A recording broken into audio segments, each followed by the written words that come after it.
1970 was a year of significant change and cultural shifts, with events like the Beatles' final recording session and the first jumbo jet landing in Britain. But amidst all this, there were some hidden gems in British cinema that you might not have heard of. Today, we're diving into 5 British comedy films from 1970 that are definitely worth checking out. First up is Take a Girl Like You. Directed by Jonathan Miller, this film stars Hayley Mills as Jenny and Oliver Reed as Patrick. The plot follows Jenny, a schoolteacher who moves to a new town and meets Patrick, a local womanizer. The film explores their complicated relationship with humour and charm. With a budget of around £300,000, it was a moderate success and received positive reviews for its engaging performances and witty script.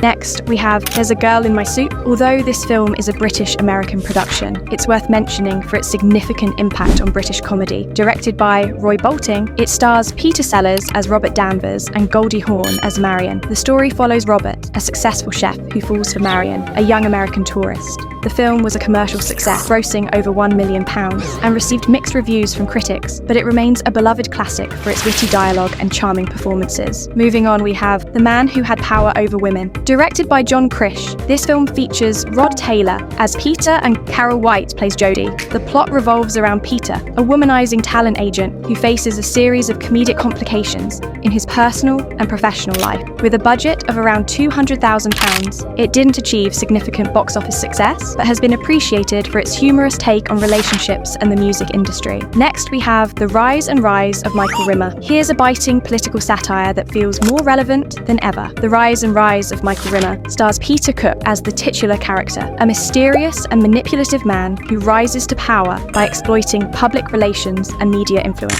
Sound familiar? Cook's dry wit and razor-sharp delivery make him the perfect anti-hero in this story about power and corruption. The supporting cast is a who's who of British comedy: John Cleese, Denholm Elliott, and Arthur Lowe, to name a few. The film had a tight budget, around £300,000, and its box office performance was modest, as its cynical tone didn't exactly scream mainstream hit. Shot in various parts of London and at Shepperton Studios, it cleverly uses minimalist sets to reflect the sterile world of PR and politics. Critics loved its dark humour, though some felt its satire cut a little too close to the bone. Finally, we've got Every Home Should Have One. This satirical gem stars Marty Feldman as Teddy Brown, a hapless advertising executive tasked with making a risque frozen porridge commercial. Yes, you heard that right, sexy porridge. The film skewers the prudishness and hypocrisy of the British establishment in the early 70s, and Feldman's trademark, bug-eyed expressions and physical comedy make this one an absolute delight. The movie had a modest budget of about £250,000, and while it didn't break the bank at the box office,